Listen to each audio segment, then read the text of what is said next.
नमस्कार मित्रों, स्वागत है आप सभी का एक बार फिर से आपके अपने इस YouTube चैनल में, जहां हम शिक्षा जगत से जुड़े हुए बिंदुओं पर बात करते हैं, विचार करते हैं। पिछले 2 दिनों से आप देख रहे होंगे कि सभी कोचिंग संस्थान जो हैं वो एक साथ एक मंच पर आ गए हैं और वो आप लोगों के लिए आए हैं, हमारे लिए आए हैं। कहने का मतलब ये कि बेरोजगारों के साथ इस वक्त जो खिलवाड़ किया जा रहा है, चाहे वो कोई भी सरकार हो, हम किसी एक सरकार का पक्ष या विपक्ष नहीं ले रहे हैं, लेकिन अगर कोई भी सरकार हमारे साथ ऐसा करेगी तो हमें अपना विरोध दर्ज करवाने के लिए, इस परिस्थिति का सामना करने के लिए इस रूप में आना ही पड़ेगा, ये निश्चित है। और जैसा कि आप सभी देख ही रहे होंगे कि पिछले 1-1.5 साल से हम लोगों की किस तरह से अनदेखी की जा रही है, चाहे वो केंद्र सरकार हो, चाहे वो राज्य सरकार हो, दोनों ही सरकारें हमारे भविष्य के साथ खिलवाड़ कर रही हैं। तो इस खिलवाड़ में हम उनके साथ नहीं हैं, ये हमें बताना ही होगा। आप देखिए कि हमारे जो माननीय प्रधानमंत्री जी हैं, उन्होंने अब तक 68 कार्यक्रम मन की बात के किए हैं, लेकिन ये पहली बार है जब मन की बात कार्यक्रम पर लाइक से ज़्यादा डिसलाइक आए हैं। तो ये सीधा सीधा इस बात का संकेत है कि अब भारतीय बेरोजगार जो हैं या युवा बेरोजगार जो हैं वो सरकार के खिलाफ हैं, सरकार को नींद से जगाने के लिए तैयार हैं। मैं केवल केंद्र सरकार की नहीं कह रहा, आप चाहे राज्य सरकार को ले लीजिए, राजस्थान में भी यही दशा है। पिछले 1.5 साल से, यानी जब से सरकार ने चुनाव जीते हैं तब से लेकर के अब तक सरकार रीट के लिए बस आश्वासन दिए जा रही है, और केवल रीट के लिए नहीं, उसके अलावा भी कई एग्जाम्स हैं जिनके लिए सरकार अभी तक केवल आश्वासन ही देती आ रही है। तो हमें आश्वासन नहीं चाहिए। सरकार कहती है कि रीट में विसंगतियां हैं, उनको दूर किया जाएगा, तो 1.5 साल, अरे भाई 1.5 साल किसी विसंगति को दूर करने में लगता है क्या? और सरकार आपकी है, सचिव आपके हैं, IAS आपके हैं, RAS आपके हैं, आप चाहें तो एक दिन में सब कुछ कर सकते हैं।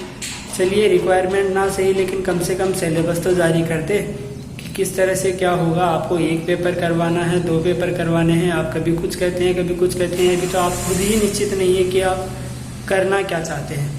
आपने फर्स्ट ग्रेड का पेपर भी तो करवाया है, जिद के आधार पर ही तो करवाया है कि नहीं होगा, विरोध तो उसका भी हुआ था। तो फिर ये सब बहानेबाजी क्यों? आपको करना है या नहीं करना है, ये आप निश्चित कीजिए। आप इस तरह से हमें भ्रमित ना करें। और भारतीय बेरोजगार जो है वो अब खुलकर आपके विपक्ष में, यानी आपके विरोध में आ चुके हैं, चाहे वो केंद्र सरकार हो, चाहे वो राज्य सरकार हो। पिछले 1-1.5 साल से NTPC ग्रुप D यानी रेलवे के जो एग्ज़ाम है, SSC के कई एग्ज़ाम है जिनमें भी डेट पर डेट आती जा रही, तारीख पर तारीख दी जाती रही है। हाँ, भले ही इस विरोध को देखते हुए कुछ नींद ज़रूर टूटी है, थोड़े बहुत आश्वासन आए हैं, कुछ तारीखें घोषित की गई हैं, लेकिन वो कितनी चलेगी कितनी नहीं, इसका अभी कोई निश्चित नहीं है। तो मेरा कहने का तात्पर्य केवल इतना सा है कि भारतीय बेरोजगारों के साथ इस तरह का खिलवाड़ करना बंद किया जाए।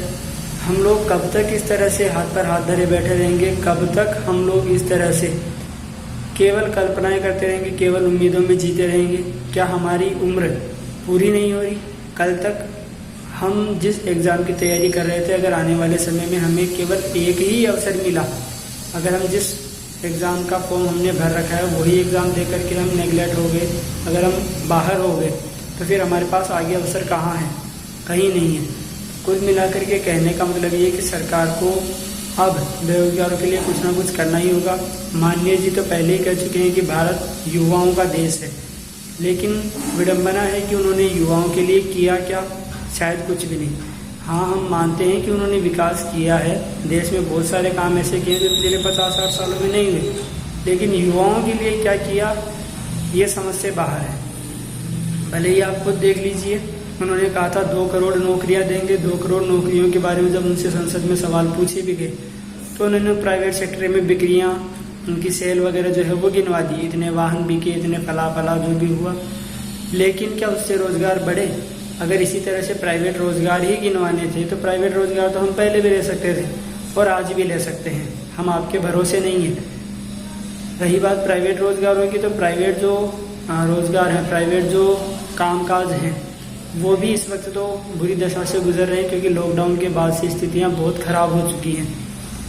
पहली बार, शायद पहली बार मैंने टीवी पर ऐसा देखा है कि GDP की जो ग्रोथ रेट है वो ऋणात्मक है, माइनस में जा रही है, और वो भी दहाई के अंकों में। यानी दहाई के अंकों में ऋणात्मक जीडीपी का जाना एक बड़ा संकेत है कि हमारी परिस्थिति आगे क्या होने वाली है। तो ऐसे में हमें केवल आश्वासन नहीं चाहिए, हमें पुख्ता सबूत चाहिए, पुख्ता जानकारी चाहिए कि आप क्या करना चाहते हैं और क्या नहीं। तो भारतीय बेरोजगारों से भी मेरा निवेदन है, शिक्षकों से भी मेरा निवेदन है कि आप सब एक मंच पर आएं, अपनी उपस्थिति दर्ज करवाएं। रही बात सरकारों की, तो सरकारों ने शिक्षक वर्ग के लिए क्या कुछ किया है ये आपको भी पता है। पिछले 7 महीनों से हम शिक्षक अपना घर कैसे चला रहे हैं इसकी जानकारी शायद ही किसी को होगी। जब से लॉकडाउन लगा तब से लेकर के अब तक सरकार केवल घोषणाएं करती आई है, लेकिन हमारे लिए हुआ कुछ भी नहीं, और उन घोषणाओं में भी शिक्षक वर्ग के लिए कुछ नहीं है। तो हम किस तरह से जी रहे हैं, किस विडंबना में हैं, ये शायद उन तक पहुंचाना संभव ही नहीं है, क्योंकि वो इस चीज़ को सुनना और देखना ही नहीं चाहते हैं। सब कुछ आंखों के सामने होते हुए भी वो शायद इस चीज़ को देखना नहीं चाहते हैं। रही बात मीडिया की, तो मीडिया से तो हम उम्मीद ना ही करें तो अच्छा है, क्योंकि पिछले 2-3 दिनों में जो मन की बात पर कार्यक्रम पर जो डिसलाइक आए हैं उनके लिए मीडिया ये साबित करने में तुला हुआ है कि ये तो विदेशों के द्वारा किया गया है। अरे भाई, विदेशों को क्या लेना देना है तुम लोगों से? हाँ, विदेशों को क्या फ़र्क पड़ता है कि तुम्हारे मन की बात के कार्यक्रम पर कितने लाइक आ रहे हैं, कितने डिसलाइक आ रहे हैं। चलो खैर, वो भी छोड़िए, लेकिन आपने बेरोजगारी से जूझ रहे इन युवाओं के लिए क्या कुछ दिखाया अपने टीवी पर? कभी रिया को दिखाते हैं, कभी सुशांत को दिखाते हैं, कभी मेड इन चाइना में बने हुए ऐप्स को दिखाते हैं। तो इन सब चीज़ों से हमें लेना देना नहीं है, हमें अपने रोजगार से मतलब है। चलिए, चाइना का तो हमने मान भी लिया कि देश से संबंधित एक कोई मुद्दा है तो हम उसके बारे में जान सकते हैं, सोच सकते हैं, समझना चाहिए। लेकिन कोरोना वो भी पिछले 6-7 महीनों से चल रहा है। आप उस पर रोजाना अपडेट दिखाते हैं, लेकिन उसमें बदला क्या? कुछ भी नहीं, बल्कि मामले बढ़े ही हैं, कम नहीं हुए। तो आपने उसमें सुधार करवाने में क्या मदद की? तो कुल मिलाकर के हमारा कहना यही है कि अगर मीडिया हमारे साथ नहीं है तो हमें भी अपने स्तर पर कदम उठाना होगा। हमें सरकार तक अपनी आवाज़ पहुंचानी होगी, भले ही वो फेसबुक के जरिए हो, भले ही यूट्यूब चैनल्स के जरिए हो, भले ही ट्विटर के जरिए हो। तो कुल मिलाकर आप सभी लोग इसमें हमारा सहयोग करें, अपना सहयोग करें, क्योंकि आप अपने लिए आवाज़ नहीं उठाएंगे तो कोई दूसरा भी नहीं उठाएगा। हम विद्रोह करने का नहीं कह रहे हैं, लेकिन सरकार तक हमारी आवाज़ पहुंचाना ज़रूरी है, बहुत ज़रूरी है। इसी के साथ मैं आपसे विदा लेता हूं। धन्यवाद।